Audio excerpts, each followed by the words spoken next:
بسم الله الرحمن الرحيم.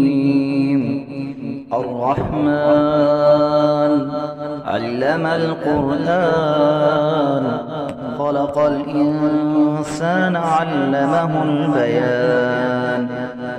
الشمس والقمر بحسبان، والنجم والشجر يسجدان.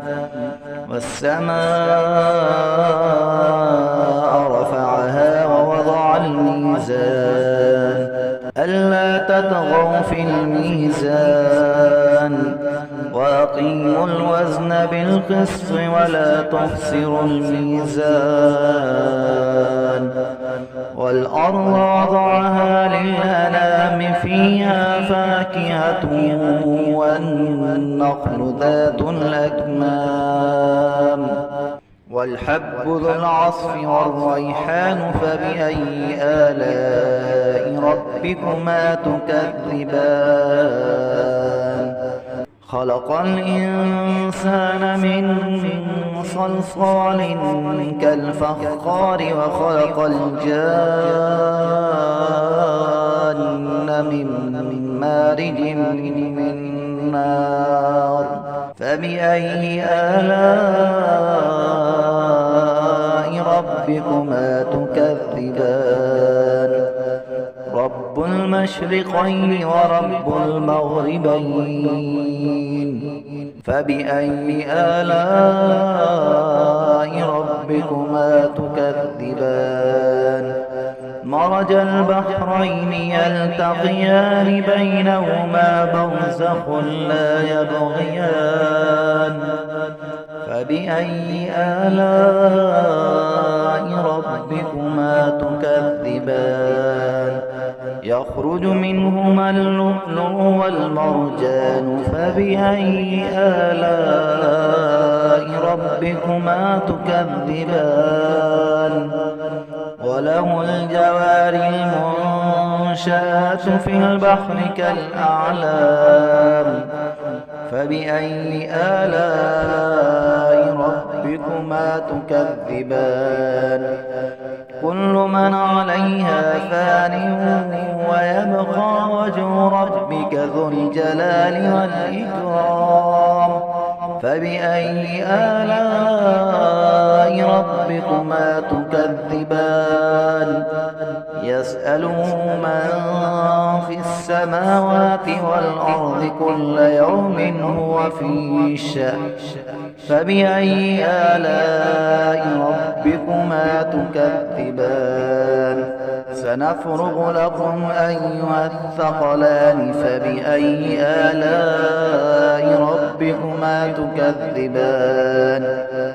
يا معشر الجن والإنس إن استطعتم أن تنفذوا من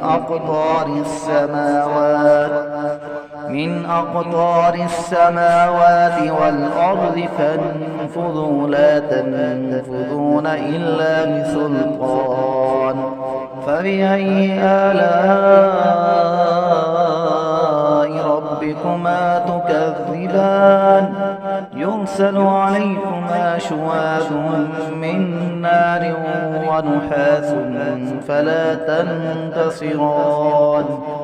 فبأي آلاء ربكما تكذبان. فإذا انشقت السماء فكانت وردة كالدهان.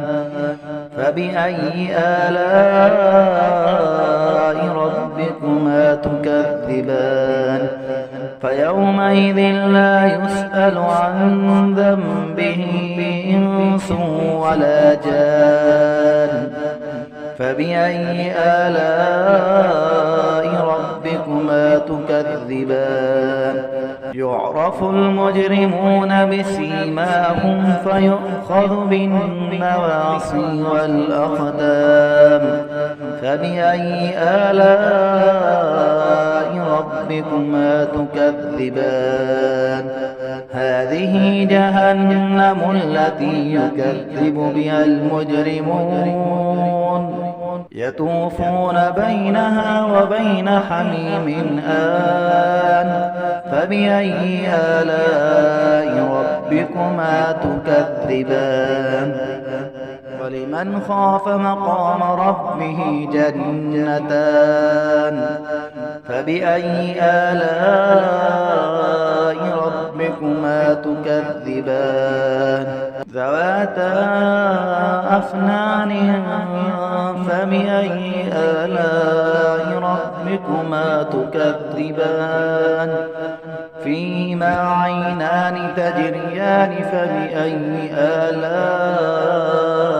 ربكما تكذبان فيهما من كل فاكهة زوجان فبأي آلاء ربكما تكذبان متكئين على فرش بطائنها من استبرق وجنى الجنتين دان فبأي آلاء ربكما تكذبان فيهن قاصرات الطرف لم يطمثهن إنس قبلهم ولا جان فبأي آلاء ربكما تكذبان كأنهن الياقوت والمرجان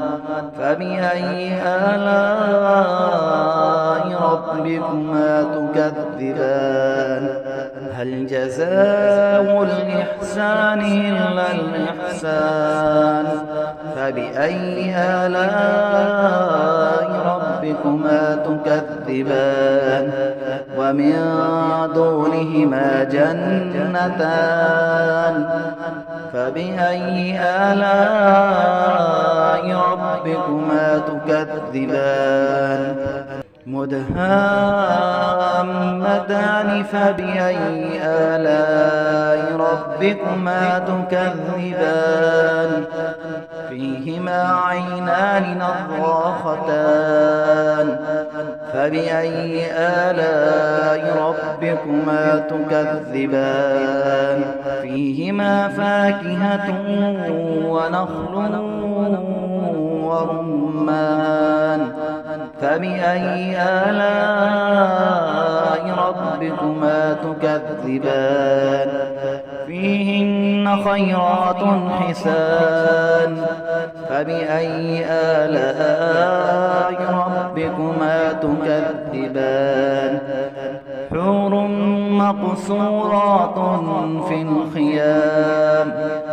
فبأي آلاء ربكما تكذبان لم يطمثهن إنس قبلهم ولا جان فبأي آلاء ربكما تكذبان متكئين على رفرف خضر وعبقري حسان فبأي آلاء ربكما تكذبان تبارك اسم ربك ذي الجلال والإكرام